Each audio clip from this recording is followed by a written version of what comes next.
altar, wherever this finds you, please stand up on your feet and clap your hands to God who has given you life, who has kept you alive, who has protected you. In Jesus' name, in Jesus' name, in Jesus' name. People on NBS Live, people on Pastor Wilson Bugembe, YouTube, Facebook, people all over Congo, Rwanda, Burundi, Tanzania, South Sudan. Come on, people, give God praise. Kansabe mwanike mikono mbanga. Service ya lero nsabira buli muntu. May the Lord make a way. God's other name is a way maker. God can make a way where there seems to be no way. God will bless you and you bless others. So may you request something from God this Sunday. Say, Lord, I want you to make a way. I want you to provide a home. I want you to give me a visa. I want you to something that you come kusaba favor, kusaba magesi, kusaba baby kwano, kusaba bujulizi, kusaba ponye. In the name of Jesus. May the Lord God make a way for you in the name of Jesus. I'm requesting you for healing. I'm requesting you for provision in Jesus' name. Come on, people, clap your hands to God wherever you are, and your prayers are answered. Amen. You have people here. I said amen. I want to welcome all the media people from the media family. You guys, you are sending Jesus' message so far. The Lord will bless you. When I was young, before I even go into the word, when I was still young, not young, when some years back, me and Bobby Wine's wife, politics aside, okay? We were called to judge, to be judges. So me and Bobby were judges. Bobby chaplain. And so many young people came for talents. The winner would take 5 million. Remember Ivan was there, remember? So I've ever been a judge. So ladies and gentlemen, a young boy won that the 5 million. I prophesied over him, I said he will be a star. Let's welcome Fefe Christian, my son.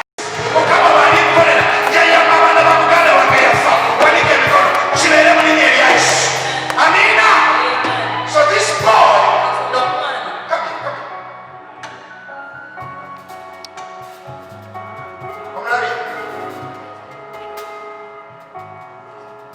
I don't know about the side. One of our jump street, corner.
ogenda mubeererawo mutandikirawo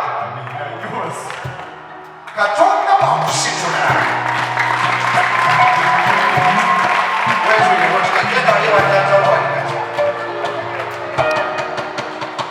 muwanike emikono buli omu kummwe katonda akumpeereyo chance eyamba omulala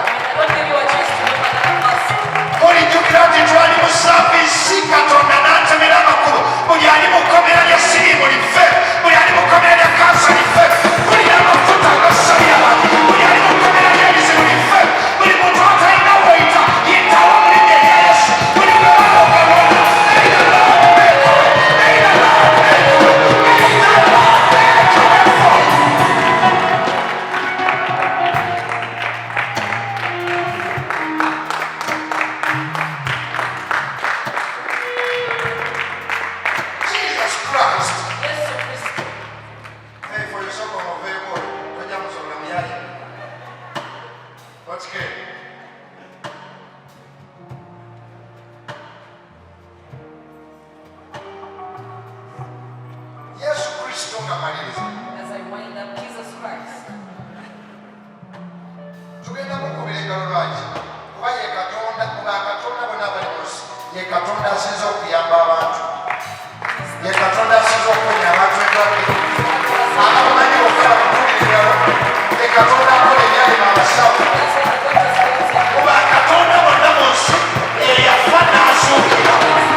abantu bakwagala bagamba you are very humble.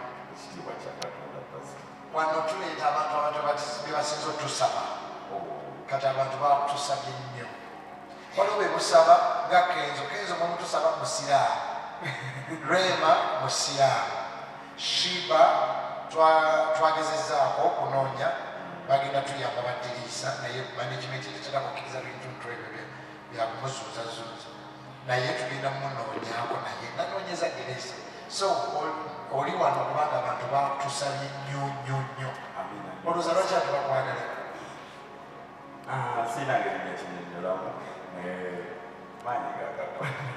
kati tukolinayo akakosi kokuddamuto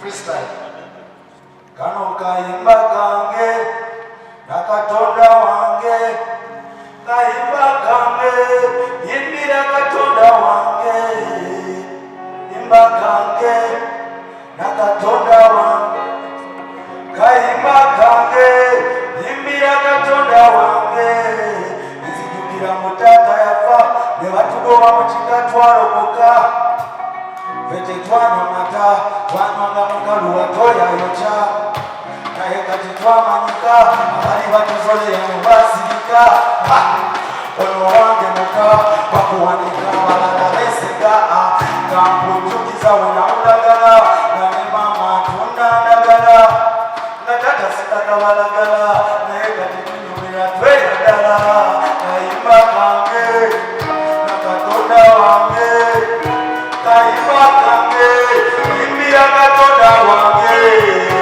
kayimba kange nakatonda wange kayimba kange yebaza n'omusumba wange kakati bagamba nti one of the best rappers tuweyawulabyo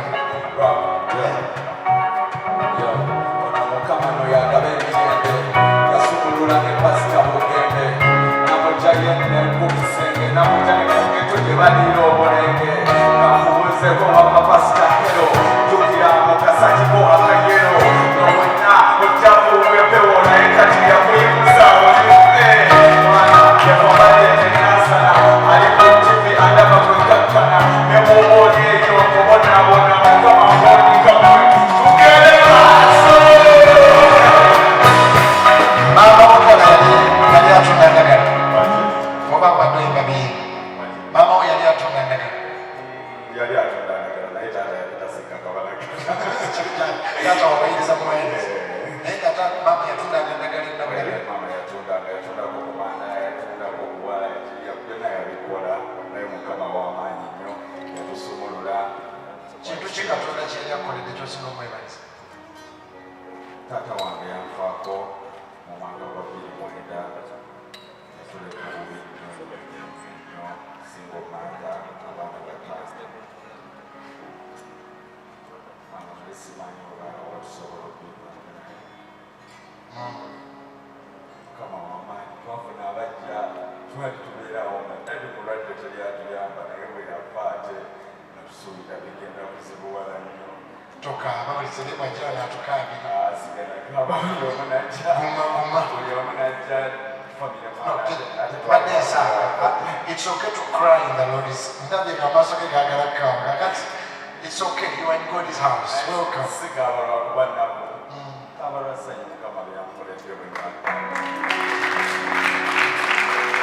taata bweyafa kyali kizibu bweyafa 2009 nabinsiniaziri basisita bange bonna abalala nabo bakyasoma ne muganda wange omulenzi embeera yali mpitine omwana mama wange ng'atunda emimanda tunda walange ayozangoye kati basinga mothers bagamba kibali single mother nebo basingle mother manya toliwekkawa n'otaata w'abaana bo ataligera okubalabirira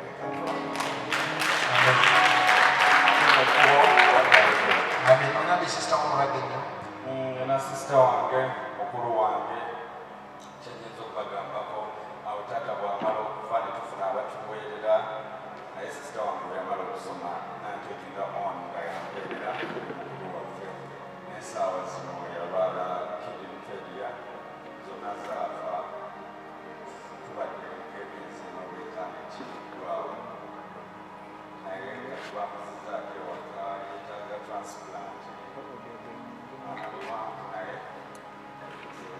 Like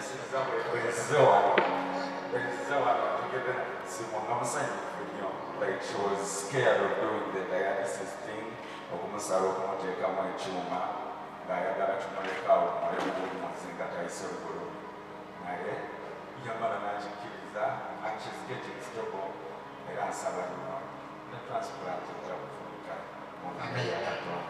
Kati oluyimba kyolwakuforesta oluyimba olwanforesta baluyita yes no mbuuza oli luuza no oli wina isebo kati mbuuza oli luuza no oli wina yes watandika olina no naye ofuna yes oli musimu no oli mujagujagu yes wasoma n'omalako no naye akitwaliko yes oli munafu no tukoma kamubuuza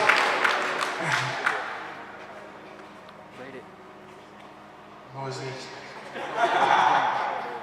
oli musiru no oli mugezi yeah era okubanga bijira ku sipiidi Katonda omumanyi yes sitaani omumanyi no tusomere ekyandikibwa nga sinasajja Katonda gwasitudde. We are reading from Isaiah chapter 43. Isaiah chapter 43 verse 1 to 3 and it says, "But now thus says the Lord who created you, O Jacob, and he who formed you, O Israel. Fear not, for I have redeemed you. I have called you by your name. You are mine. When you pass through the waters, I'll be with you, and through the rivers, they shall not overflow you. When you walk through the fire, you shall not be burned, nor shall the flames scorch you. For I am Lord your God, the Holy One of Israel, we say." Amen. Kitegeeza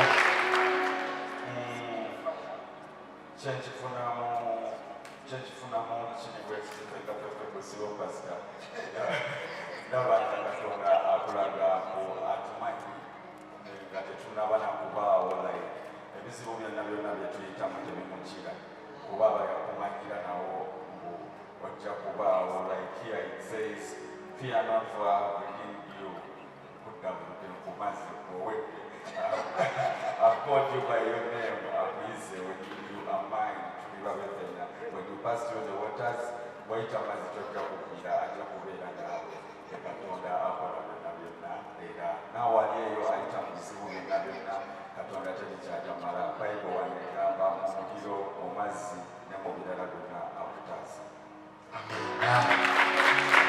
omanyi okusaba Nsaba mu sitayiro yo sabira abaana nga bonna ali awo alina maama kuba kale sabira abantu bonna balina ebizibu mu ddakiika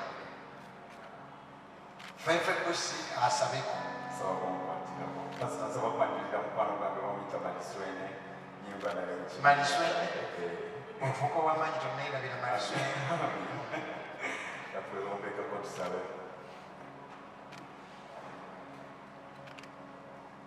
Ayi Mukama Kitange Katonda w'eggulu n'ensi nkwebaza olw'okunkyazaako leero mu kyaki Taata nkwebaza olw'okutukuŋŋaanyiza wamu nkwebaza olw'obulamu bw'otuwadde Taata nkwebaza yonna gy'otujja okututuusa wano Taata n'abo abali ku TV amaanyi g'obawadde okutulaga Taata. Ayi Mukama Kitange okwasa abalina ebizibu byonna Taata bonna obakwatireko Mukama Kitange nga Bayibuli yo bw'egamba nga tunaabanga kutososimukira Taata nsaba Mukama Kitange otufuule emitwe era ebizibu tubiwangule Mukama Kitange Katonda wajja kukwasa sisita wange omulwadde w'ensigo bwe yawanyayo ow'ebigenge Taata taasiza sisita wange taasiza abafaani bangaba taasiza abalwadde bonna bonna abali eyo benabeeranga n'ab'ekiritu n'abali mu malwaliro agalala Taata. Ayi Mukama Kitange bonna be beesibyemu mu ssaawa ya COVID balage enguggwate ne kuba batali kuba Mukama Kitange musaba nga mpita mu linnya lya Yesu Kristo omwana wa Katonda.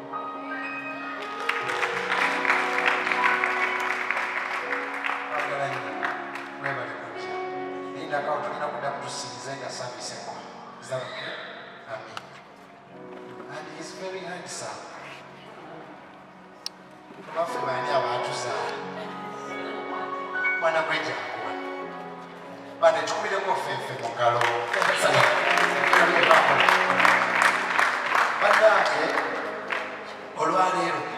today.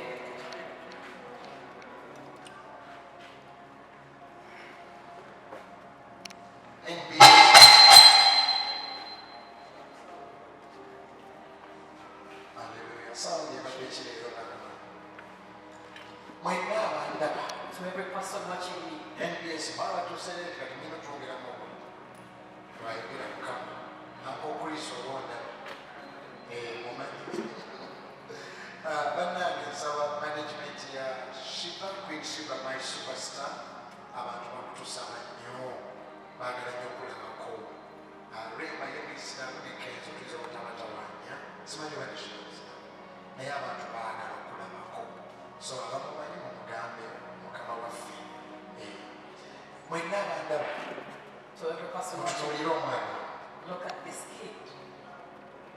katonda bwakusitulanga When God raises you or lifts you, njagala yo omuntu ntegeza badakiika ssatu omuntu agamba nti katonda bw'alinsitula nja kuyamba bamulekwa katonda bw'alimpa ssente katonda bw'alimpa ennyumba katonda nja kuyamba abaana b'oku street microphone eno please togirekanga nnyo mwenna abandaba ng'okkiriza nti katonda asobola okukuwa ssente n'oyamba ebyuma bitwekyazeeko temufaayo mwekama bamwandika emikono bga katonda bw'alinsitula nja kuyamba bamulekwa ne bannamwandu nja kuzimba church mukama yebazibwe olwaffeefe kubanga namulaba kati lengera bwatuuse kale nsabira buli muntu andaba ku tivi katonda akakoledde ojjukirenga ababonaabona katonda atema amakubo kyekyabanamuffeefe kyasomye katonda akutemera ekkubo oyambe n'abatalina ozimbe amalwaliro okwere bamulekwa buli awanisa emikono okuva olwaleero katonda atandika okutemera amakubo akuwe visa akuwe sente akuwe obulamu fane ku kitanda ekyo kwe walwalira katonda akutemera ekkubo oyambe abatalina buli muntu akikoze buli muntu awanisa emikono nsaba omukisa nsaba amakubo nsaba katonda akutemera ekkubo nsaba katonda may the Lord make a way ojjukire amakanisa oyamba abatalina ekikaniza ffeefe leero kyangu nnyo kataata yafa maama asiika ndagala naye leero yesitawo olunaku nange nsabira buli muntu andaba katonda akujjukire bw'akujjukiranga oyambe n'abatalina oyambe n'abatalina oyambe n'abatalina nange omukisa gwa katonda buli agamba mukama bw'olinsitula yakuyamba bannamwandu kikijjukirwe saavisi ffeefe gye yalimu omwana yali kulabisibwa omubaata nga batunda ndagala olwaleero ng'asita mu kibuga aga amafuta g'ensaba aye katonda yatonda eggulu n'ensi nabo bakaaba amaziga mu biyengenge bijje nga beebaza katonda eyakutemera ekkubo katonda erinnya ly'eddala mutemi wa makubo godiza wemmeka muwanike emikono nammwe abali wano nangira katonda akutemera ekkubo actually muyimirire bayibuli egamba bayibuli egamba Bible says, bayibuli egamba Bible says, bayibuli egamba Bible says, awo then musa Moses, bwe yali ng'ava e misiri as he was coming from Egypt, n'asitula n'amagumba carrying the bones aga yusufu of Joseph, kuba yusufu yabagamba because Joseph had ti told them katonda bw'abajjukiranga that when the Lord remembers you, musitulenga amagumba gange ensure that you carry my bones with you. ono yusufu yali yeetambuza Joseph used to walk by naye himself, kati yafa but he was dead by that time. kaakati musa ye mulamu So Moses was the alive one. ekyo kitegeeza That literally meant katonda bw'akusitulanga that when God uplifts you, bw'atambula you who is walking, ositule make abatatambula sure that you carry those who can walk by the kale mwenna bali mu saavisi eno ne bwe bagite ku kamera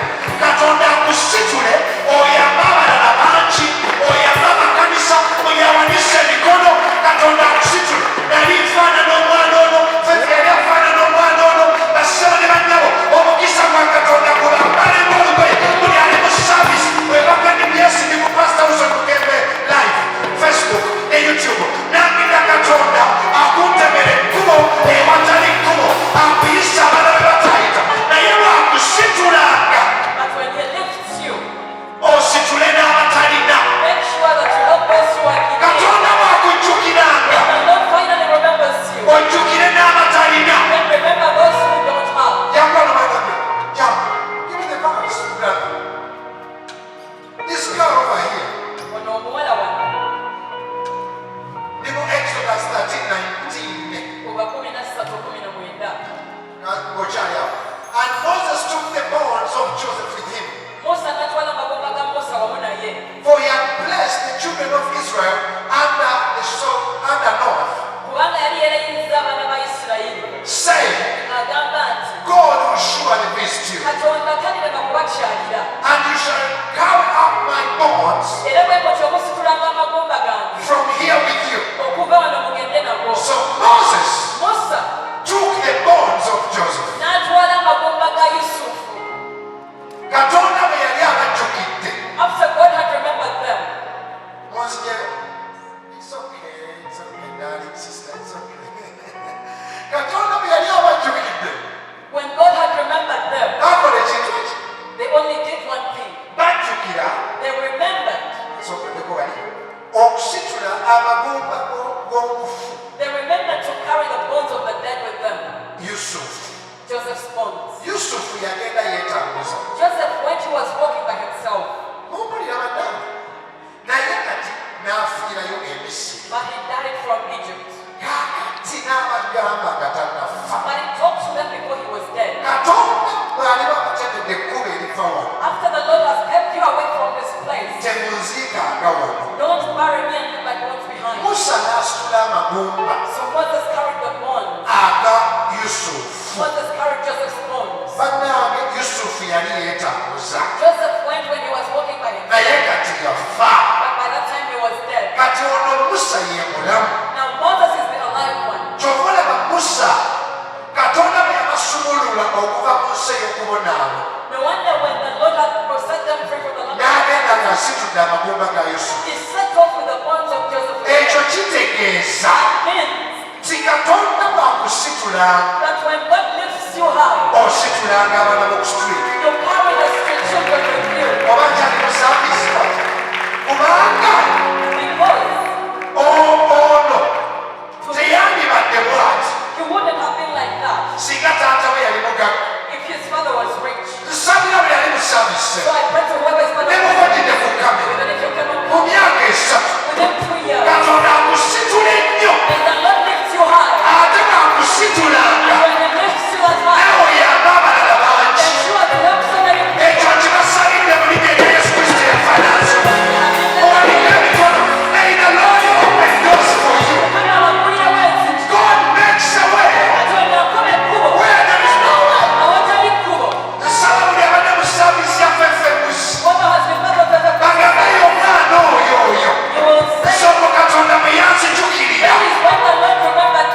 Wulira omwana ono saakusabya sorry naye gwe Lumumba nvuga One time while driving, ngenda eyomufaana going to the farm,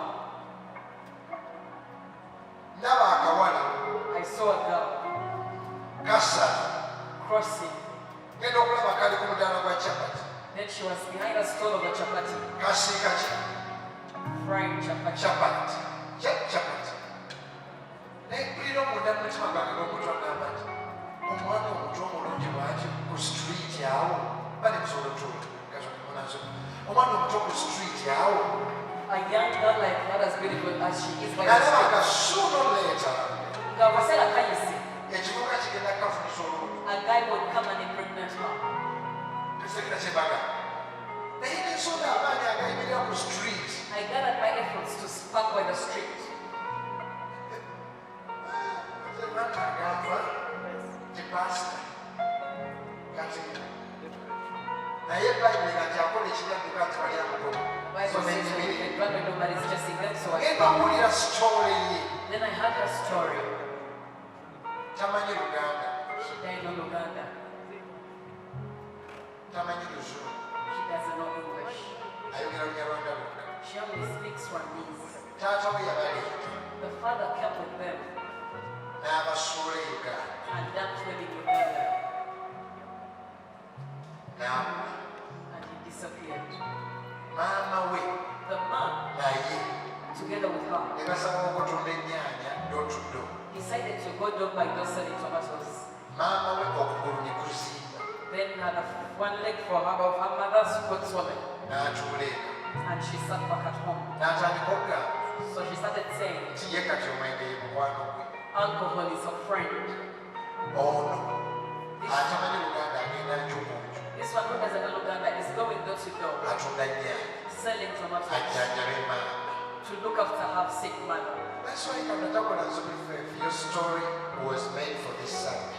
Story there, everyone. Therefore, God will sorry. I listened to her story.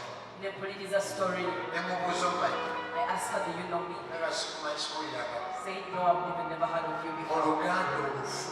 In very broken Uganda. N'atwalibwa maama. Then she took me to her mother. Maama we takyatambula. The mother couldn't walk anymore. Maama we ne mutwala mu ddwaliro. I took the mother to the Ne hospital tumujjanjaba. and we looked after her. Ono ne tumutwala ku ssomero. Then we took her back to school Ayiga Oluzungu. to learn English.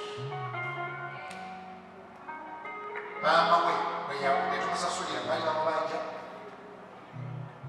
One year. But Ne tusasula omwaka.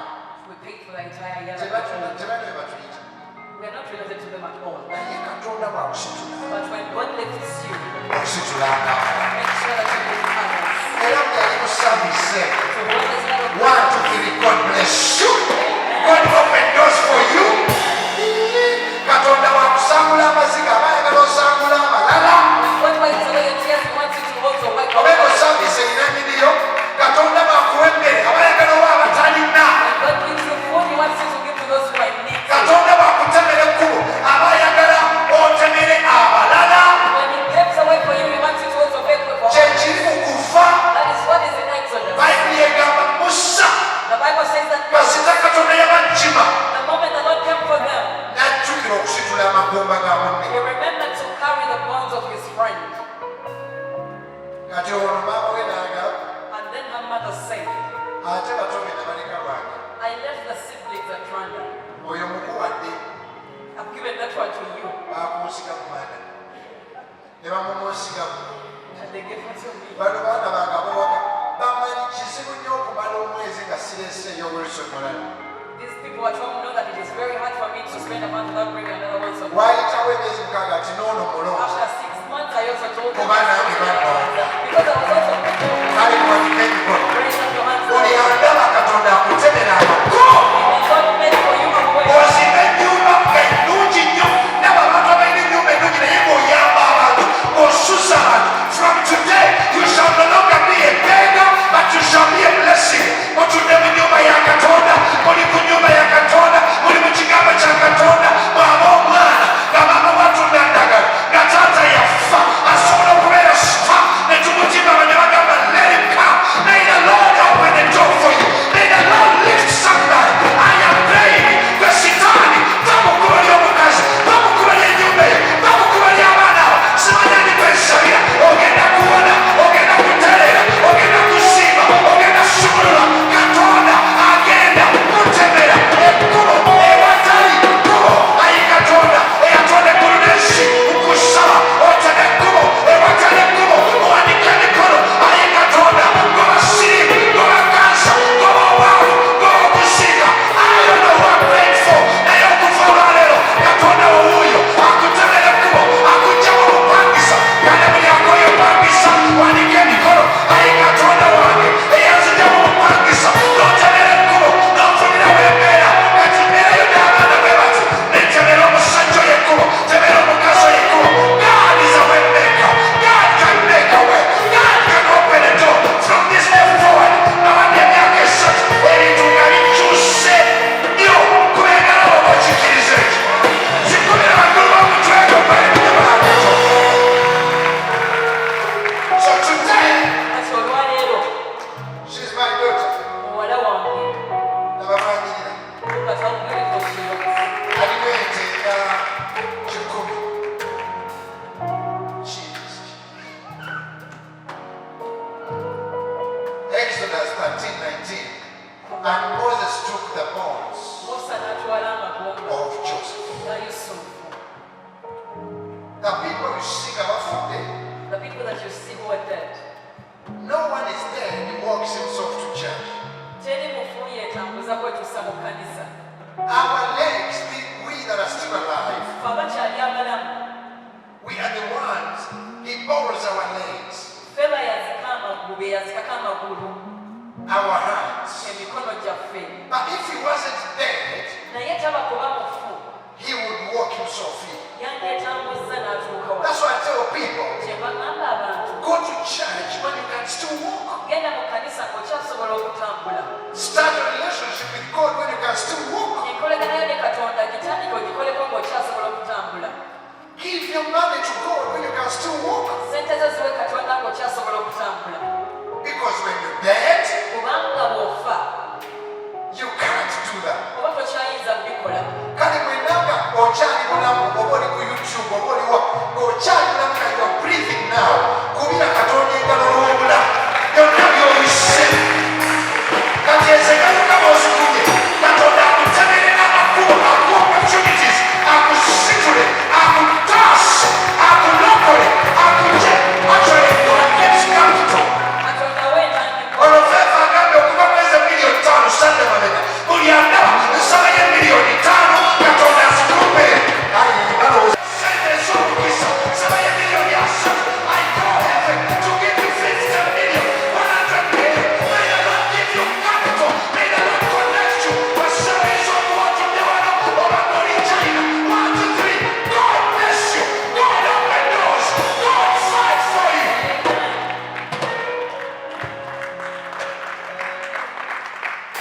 One day I was in America. olunaku lumu nali mu america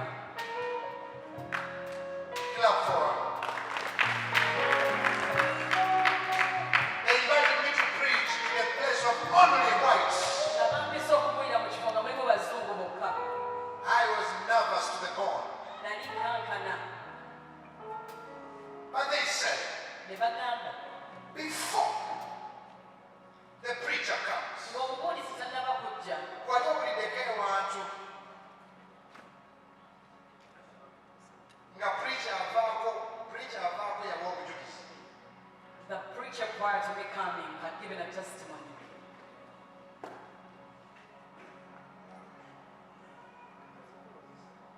Yali awa example. and he gave examples Ffe mwe bayimbi baali bakuseko ku stage ng'afanyo wakali kitege kyavaako. My first aeroplane. bwe nali mbula ennyonyi yange esooka Kati nza ddako ngenda ku example ki. I was coming after and I was wondering if the example was going to be this. But God can make a way. Naye katonda asobola okuteekamu Omubuulizi avaako yawa example ya nnyonyi. Kati nze ngenda kuzaako. his example was a jet, so what was I going to use? Negenda ne neegayirira eyambise. Then I went and pleaded with the person who had invited me. Nemugamba kwegayirira ennyo. I told the host, please, Ne bwe sibuulira. I don't have to preach. Kampuulire ku bantu. It's easy for me to just pray for the people. Omusajja yayogera ekigambo namwe ngenda kibaga. The man told me something that I'm about to Yagamba share. my brother from Africa. Ngamba muganda wange okuva mu Africa. When God opens a door, Katonda bw'aba aggudde oluggi. go and take that door. When they send the Sundays for faith music, it is not for any other person. Put on your suit, go and take the opportunity. Tonight I pray the Lord will open a door for you and you will stand. It's your day. However, Naye, Katonda tabula watandikira. the Lord never fails to get a starting point.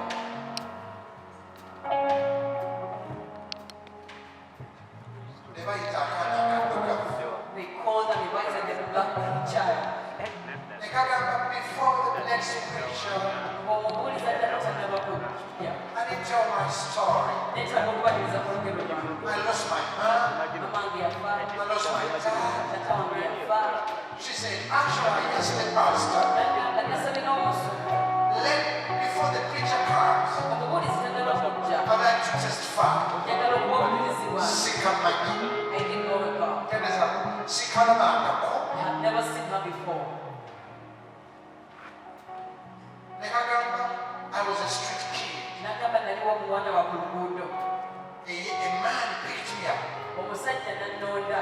He also didn't have money. Nga naye talina sente. Nze ndowooza bwekanaggana. I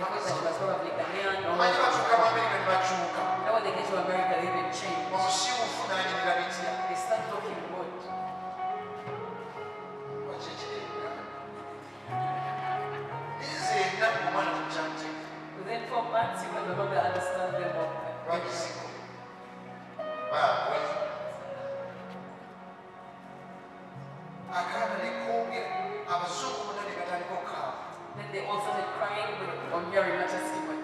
That man was my angel. Oyo omusajja yali malayika wange. Then she said, N'agamba, today olwaleero I introduced to you the man who changed my life. banjirira omusajja yatiisa obulamu bwange. Pastor Wilson who can pay. Pastor Wilson Mugenzi. I'm saying, They didn't know it was me. yes, come on, Chiti. Ekikola bino. When I took him over, why? When I got there, Simujukira. I wasn't remembering. Naye nanyamba wannonda nga nzija ku ofiisi buli lunaku n'onoonya ssente n'onsasulira kakati katonda kansitudde njagadde nange nkusitule.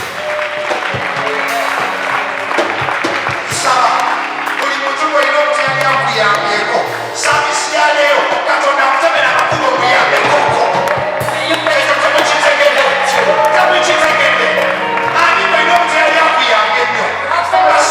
I pray for you Kusabira. before you die. Katonda afa. Katonda akuwe chance. Eno n'okunywa Kyawe chance. yambe ku bantu abakuyambako bayinza okuba tebeetaaga ssente bayinza okuba balina ekintu kye baagala oba olisimbira maama wa nnyumba oba olikola ki owa atuwa three. God bless you. God bless you. Open doors.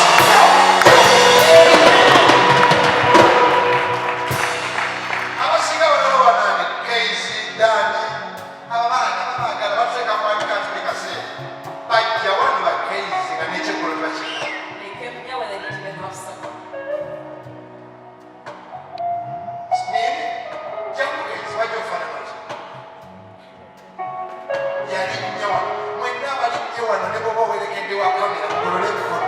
Bwe muva wano mwenna abali ku peegi zino Katonda atandika okututemera amakubo. Bajjukira bano Casey. Bw'okutwalikanga abantu ku musaalaba bali bazizza emisango. King Herod said, Kabaka Kerode no, yagamba, Pilato. Pontius Pilate, He said Jesus was innocent. yagamba nti Yesu teyaliko kyakunenyezebwa, He just died for you. yakufiira bufiirizi. Therefore, N'olw'ensonga eyo, the Roman army, amagye g'Abaroma most powerful army, agakyasinzira okubeera ag'amaanyi mu kiseera ekyo, when Jesus was dead, Yesu bwe yafa, I needed Jesus to die. Come here. You be here, wait for me here. Let us first see Jesus die. When Jesus died, Yesu bwe yafa, when Jesus died, Yesu bwe yafa, they brought soldiers. ne baleeta abasirikale. Can I have some boys? Bano bannaffe bonna bano baana bakubala bonna. Buli lunaku bakuwezija zayonna nga yanyamba kati. Genda wabadde. These are soldiers now. Omusirikale great. Omusirikale. Engero nno omusirikale wano. Abaana bakoze gamba nti bakuba bikooni bakola kiki. With one agenda. Ekigendererwa kyali kimu, Make sure mukakase he doesn't come. nti tavaayo. The devil panics Sitaani akankana when you speak greatness. bw'oyogera eby'amaanyi. I want you to use common sense. Njagala tukozesa amagezi gaffe aga bulijjo. The devil never uses common sense. Sitaani tagakozesa ago aga bulijjo, Doesn't happen. tagalina. Why would you send soldiers Lwaki otuma abasirikale to guard a dead body okuuma omulambo 24/7? essaawa 24 mu nnaku 7? If one group got tired, they would switch. Ekibinja ekimu bwe kikoowa nga bakyusaamu. Make sure Kukakasa that when you are doing resume.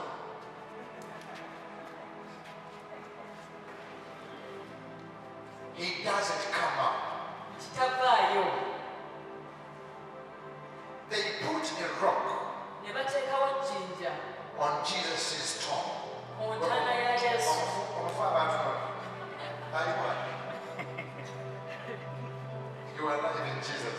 Yerekera okutumakolera amaaso. You are Jesus right there.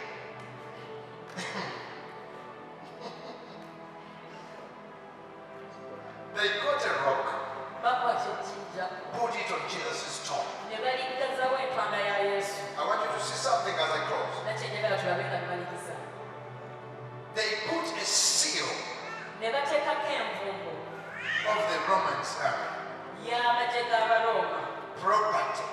guarded by the Romans. It's like you find a property guarded by UPDF with soldiers. Romans were the most powerful. Imagine finding a property with the US Army and the word that says property by US Army or Russian Army or UPDF.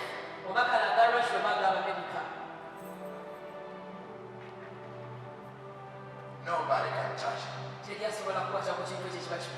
After a few hours, they will switch. Do you know why? This dead body said before it died, no matter where you put it, I'll come.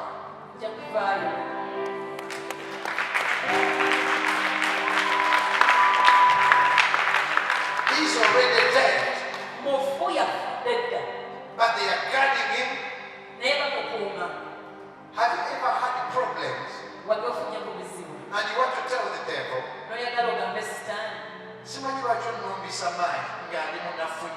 don't know why you call for the me as weak as I am. doesn't make sense. Most times the devil doesn't attack you for your present situation. He attacks you because he knows what you're going to be in the next 5 years. I'm ready to survive. So Job 28:7, it says, there is a path. I was telling people on Capital FM today in the morning that there is a path. A king leaves or a president. There is an escape route. It is a secret. And every time I'm going to State House, I be looking. You'll never see it. So it is when you are in God. God made you. And he knew that the king, the people who build White House, state houses, they know that if the president is in trouble, he must have a way out. You can't kill a president or a king like a cockroach. Even your God who made you, he knew that at some point you will be stuck. Financially, emotionally, relationships. Somebody wants to kill you. Somebody bewitches you. So he made the ways that the devil doesn't know. That's why I pray for you that in the next 3 years, I could take anyone. I make a basigala bateze. Yesu nazukuka.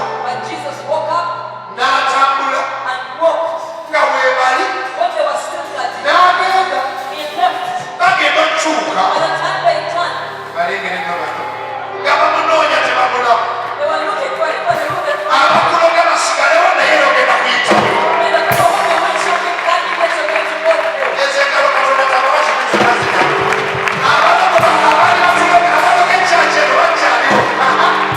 Naye kanisa eyogera kusituka because there is a way, there is an escape route that God made for you. A 1, 2, 3. God bless you. God open doors for you. God lifts you.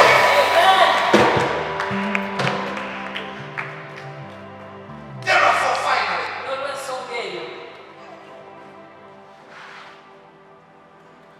they invited them all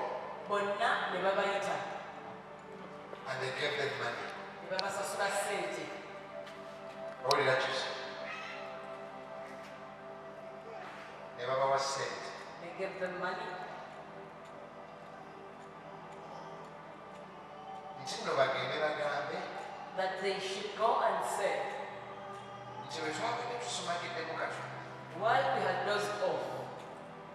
abaserikale ne bajja ne batukuba The soldiers came and abayigirizwa be Yesu his disciples, kubanga abagenda babuuza ejja eddamba yayiseewa. they you are going to ask them where he passed through an entire army.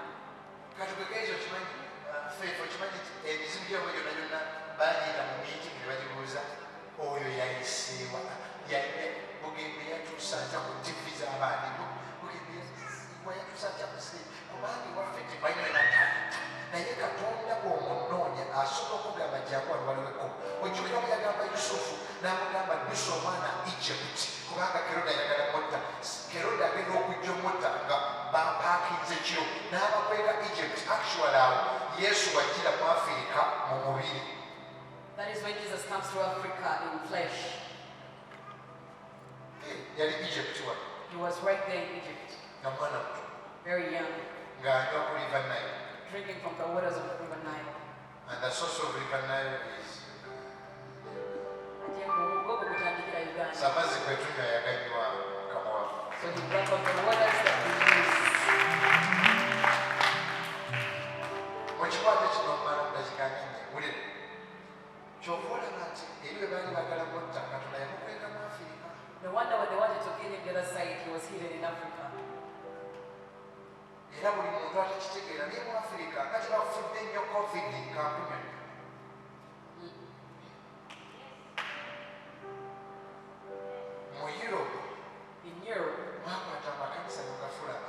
You got churches and turned them into bars. Africa netuggulawo amakanisa. In Africa, churches kept on being opened. Mwakwata Bible ne muzigoba mu masomero. Europe, you got Bibles and you chase them out from Mu schools. Africa Bible bazitunda ku street. In Africa, Bibles are sold just by the streets. Kati covid bwe yazze. So when COVID hit, mwe bwe mwagoba Yesu Africa n'emusembeza. when you chase Jesus out, Africa brought him closer. Katonda kwe kuteekako ku mukono gwe. No wonder the Lord put his hand upon him. Kuba covid yazze. Mmuno bannyonnyole. To say nti abayigiriza be baatukubye. that his disciples came and beat us. Ne babba omulamu. And they stole his dead body. Anenase, uje mbawezi. Ne babawase. Joshua. They were given money. Ne babawase. They were given money.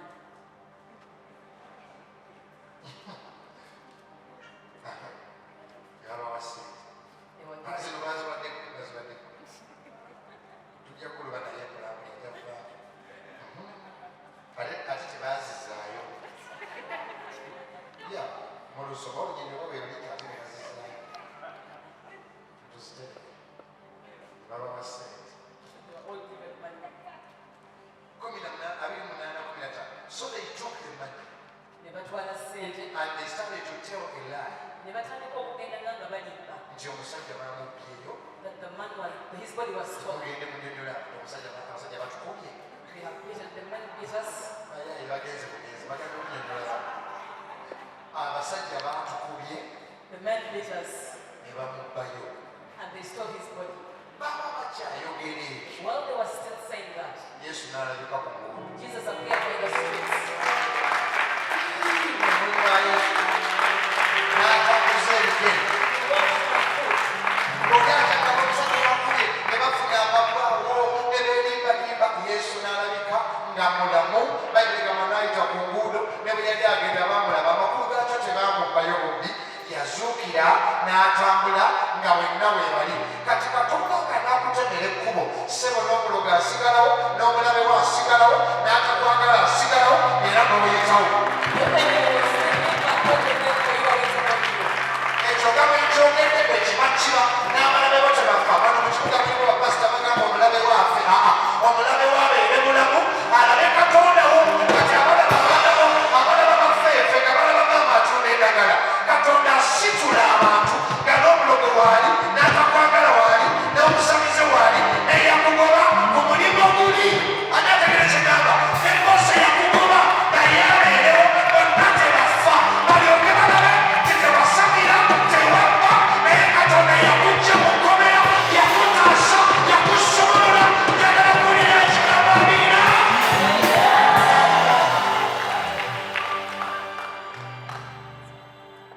So God can make a way. Katonda asobola okukola ekkubo.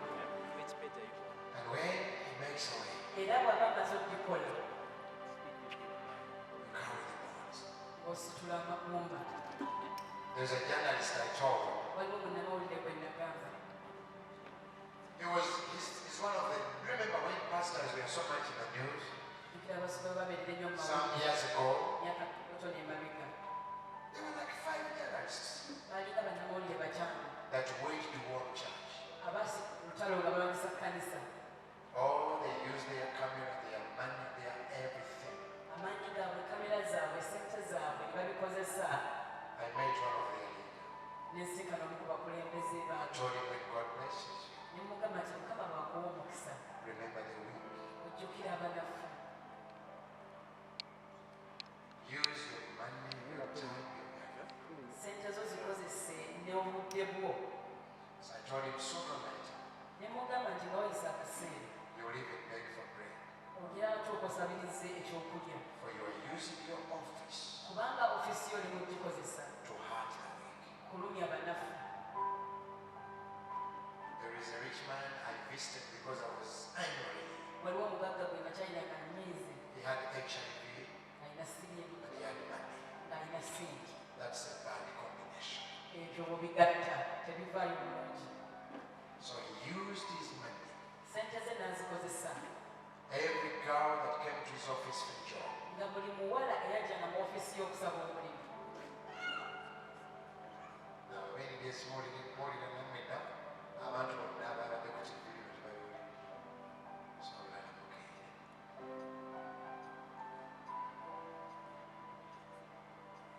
Nga alina emirimu naye amala kwebaka naawe.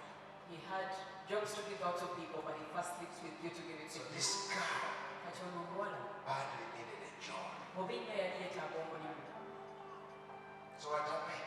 kyekyabaawo The girl got HIV because she needed to help her mother. omuwala kubanga yalina okuyamba maama bwe bambi yabala siriimu As she was crying in the corner, aba akaabira mu kasonda the other girls came. abawala balala ne bajja I said, cheer up. bamugamba tofaayo You didn't know. That's the format here. wazze tokimanyi munange eyo yenkola We yawa have all ffenna wabwotulaba slept with the boss first. ffe twasooka okwebaka naye So cheer up, we are all sick. kati munaye tofaayo ffenna twalwala For when God blessed him, kubanga katonda bwe yamuwa omukisa he used these blessings omukisa gwe n'amutya n'agukozesa to hurt these poor girls that need a job. and he couldn't report it anyone because he was rich but one time I told him You are using your blessings omukisa gw'obuddidde okukozesa to fight God. okulwanyisa katonda When you are lifted, bw'oyimusibwa remember the weak. ojjukira abanafu When God opens the door, katonda bw'akuggulirawo oluggi open for others. nga n'abalala obaggulira So this man, kati ono omusajja first of all, his wife got cancer after some years. sookera ddala kutyawe yamala nalwala kansa nga wayisa emyaka I'm sorry for that. tusasa And then his daughter, muwala we I think his daughter was either deported. ndowooza ne bamuzza A lot of problems in his house. bizibu bingi nnyo ebyagwa mu nnyumba ye One day as I was praying for him, it was revealed to me that he used to fight a small weak church. ekibikkulirwa nti nali musabira nekibikkulirwa nti yali asanye ekkanisa ento So I told him, go look for the pastor ne mugamba genda olina omusumba and ask him for repentance, omwetondere for forgiveness. omugamba akusonyiwe This man is too rich. musajja ono mugagga nnyo And then he had forced the church to move away. ekkanisa nno nga yagireetera n'okuvaawo okusimbuka Pastor, nga pasita aligoto kibuga he had to go to Chiboka, yalina okugenda ekibuga find this pastor, anonye omusumba ono and say, I'm sorry. amwetondere I stand before Holy God. nyimira maaso ga katonda omutukuvu When this rich man did it, omusajja ono obugagga bwe yakikola everything in his house came together. buli kintu mu nnyumba ye nekitandika okuteera So much yakyuka nnyo that he gave me, he gave me 10 million nampa obukadde 10 to go to Chiboka ngende ekibuga and we build that church again. tuddemu nate okuzimba ekkanisa eyo So we did. ne tukikola He's now one of the biggest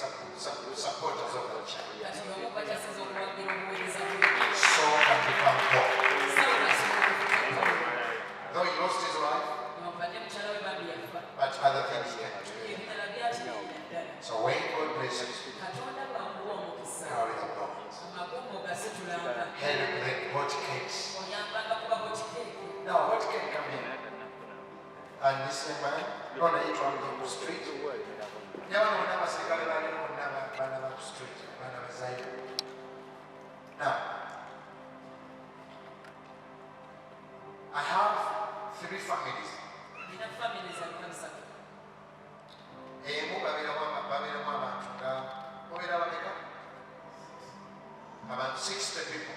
mulimu abantu mukaaga Baana ba ku street on the streets. n'abalala. Abalala baali babbi. Mulireba. This is where they come from too. Kati bano babagoba mu nnyumba babanja miliyoni 3. They all rent off 3 million shillings and they want to make it. Imagine bagenda kusuula abaana ebweru bano. They need to throw these kids out because of 3 the religion. 3. Kati nabawagike kwano basajja okusaba waddeyo 5 nange 5. Kati babanja 3. Kati nyina n'abalala I have bo babanja 2. who have to Nyina n'abalala kwegamba njagalayo abantu. I need people. Kwegamba omupeerezeyo ssente oba ositoma erinnya ki ogambe carry the bonds. Reasoning. Ensonga yazikugira magumba. Noonya miliyoni 8 naye kuzza abantu mu mayumba. I'm looking for around 8 million shillings just to keep people in the houses.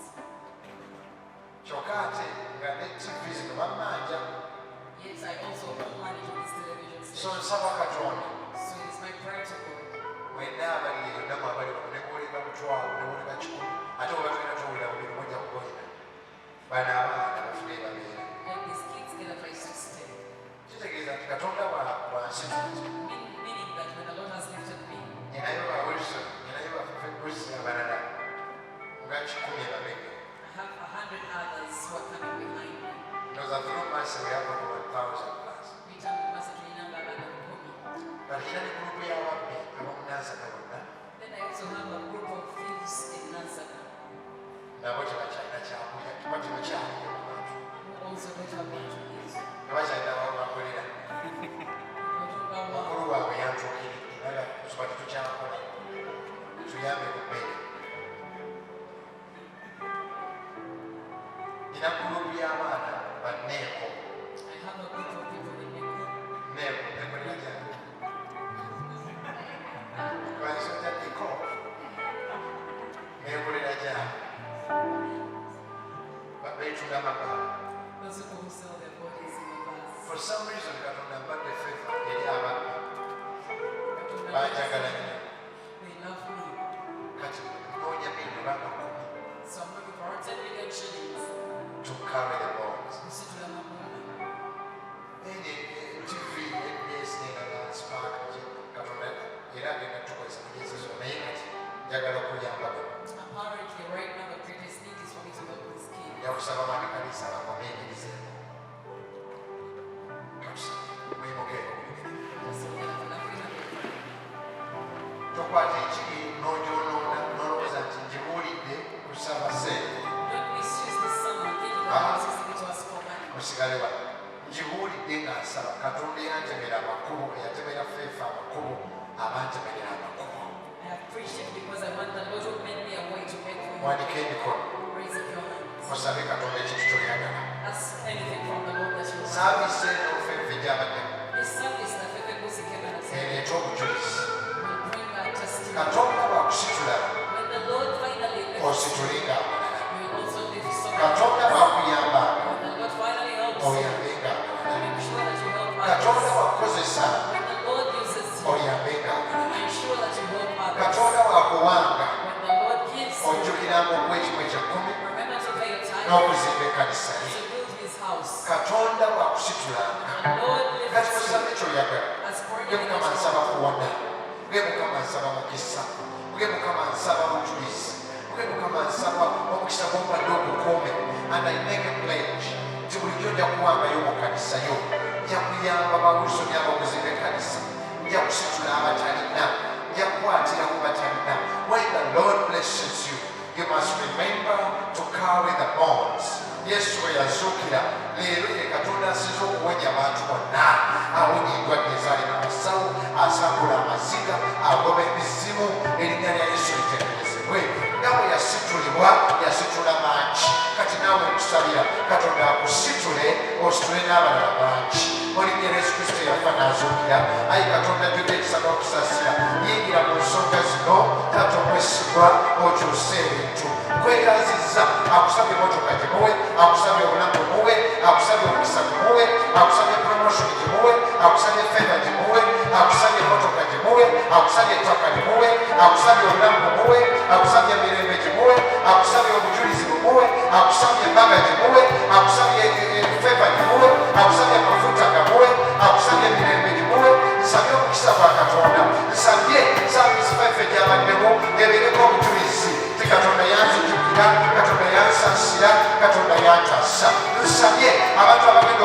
okujjukira abaana abagenda okujjukira bamulekwa ate sibule yeetaaga obuyambi nti mulekwa waliwo omu nga yeetaaga mulimu ng'osobola okumuwa waliwo omulala nga yeetaaga connection ng'osobola okimuwa waliwo omulala nga yeetaaga wakulira yeetaaga muyambako basabidde katonda abatemera amakubo katonda abasumulule katonda abakolere katonda abataasi mwenna ababadde wano namwe abali mu nsi ey'enjawulo abali mu nsi ez'enjawulo may the Lord make a way when the Lord blesses you remember to bless others when the Lord lifts you remember to lift others when Jesus rose from the dead when he escaped that grave he's helping us escape from so many graves from so many demons I lift my hand and I bless you waba Yesu interpret this grace waba Yesu yava mu kkomera erifaanana bw'eti nga mufu nga bataddewo n'ekintu nga n'abasirikale beetoolodde tewali kkomera lyotayinza kuvaamu tusabira buli abadde musambiisa eno omuganda wange gy'abadde mufe katonda atemeko katonda abasitule eno saabisi yabiri badde yakutema makubo ekyandikibwa ffeffe kyeyasomye mu mazzi togenda kubbira mu muliro togenda kusiira totya bayibuli egamba fear not I will help you in Jesus name mwena abagenda okusiiba kwenezidde mukwate ku luto ffeffe nsaba nawe osibeyo olunaku buli sinaabeera wano mu musala nsabye katonda omwesigwa wenezidde eno mwenna musiibeko katonda ajja bakolera emikulu basabidde omukisa gwa katonda basabidde emirembe gya katonda basabidde katonda batemera makubo ate bwagatema ozimbanga ekkanisa pasita bajanagamba mpaayo sente ezimba ekyaki waayo obwonyo nsabye emyaka esatu simakikulira emyaka esatu naye emyaka esatu okuva kati katonda esaabise mujja kuddamu ekijjukiru katonda agenda batemera emutasabira ate bwalitema neyegeremu basabire buli ekibire mu kkubo kife nsabye bino byonna alinnya Yesu Kristo kamulira binasa eyokubiri eyokusatu kati kubengalo nga weebaza kako babadde emotoka olwakokisa ebasitudde ebanyange ebasumuludde omukubira engalo katonda omutuzikuje amen kati kansaide abantu katonda bayogere nabo okuwaayo sente okuyamba abaana bano abatalina bwe babeera n'okuyamba okusigala mu TV basabira omukisa mwenna mulinnya Yesu Kristo Munazaalesi saavisi katonda eno agiteekeko amafuta babasumulule buli omu kyogenda okuwaayo oba miliyoni oba mutwalo oba $5 bakikubye babiri kyonna kyolina okutuyamba okulukira abantu katonda akikubeeremu omukisa basabidde omukisa mulinnya Yesu Kristo Munazaalesi amen. I'll see you tomorrow night hour. We are going to sing a song for 30 seconds as you sing your seeds to help these people today. Let me ask my brother Fefe to come back and sing for us that song you are singing. Is that okay? Your gospel song? We're not going to go to medium pain. Microphone, please. Thank you, Pastor.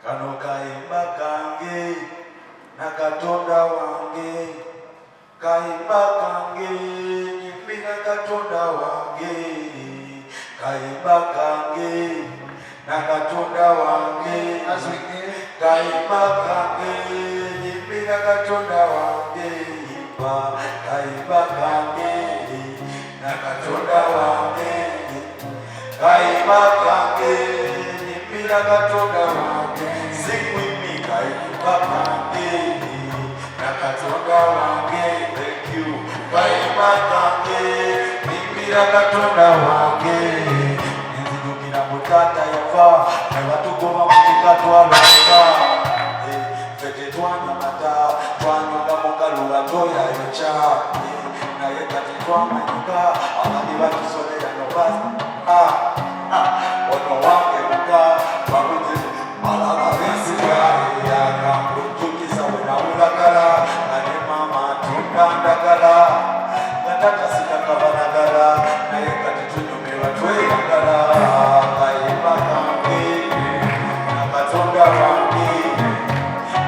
kayimba kange nyimbira katonda wange kayimba kange katonda wange kayimba kange nyebaza katonda wange ayi mukama nyamba togerera mukama byonna byengendo osanga osangeramu ngambamba waliwo obuzibu muffe tweyawuddemu muffe ate twegamba ffemwe mwefe kyokka twagala tukiika kitaase kitaffe twagale bannaffe tubeewo ku lwaffe nabo obulamu tuwadde akangeeri nakatonda wange kayimba kange nyimbira katonda wange kayimba kange nakatonda wange kayimba kange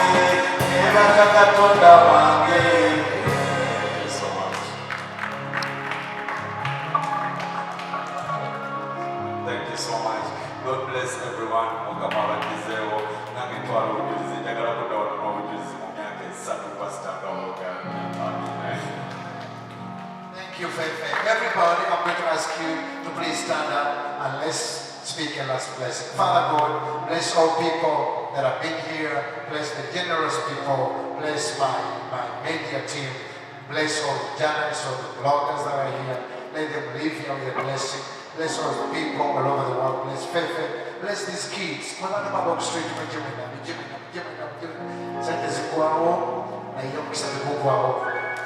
Just kneel here, we speak a blessing. Mane mukuleko zaidi mungalo ya kumanya abana bana bless you so much. Please kneel down, kneel down. Muli presenting abana mu street mena basalira mu femo mu mugole bikodera abana bano mu femo mu bira basajja bama leo liswa street olindas. Mubere bana bamutawana katonda abasitule abakyuse abawomukisa abayambe mubere bamanyi nnyo ate katonda babasitulanga basitulenga n'abaana bangi. Gaza yekikola ntona bwemwejjukira najjukira nebadde omusaka wa katonda gubeere kumwe mu linnya lya Yesu Kristo Omunazaalesi. Amen. Mwebale nnyo mwetala. We apologize next time on